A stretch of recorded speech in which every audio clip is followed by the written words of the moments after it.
इस धमाके ने ईरान के दिलो दिमाग को झकझोर कर रख दिया है। फिर से देखिए।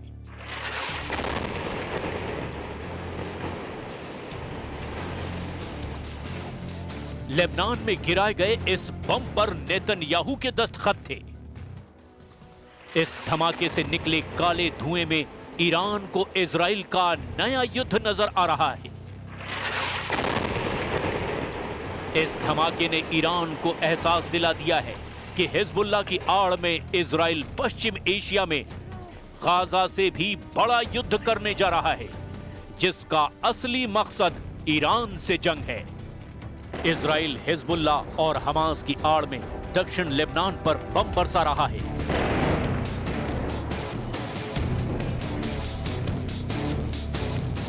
चाहे वो तायर हो या फिर सिदोन, फिलिस्तीन शरणार्थी कैंपों पर इजराइल के टारगेट है।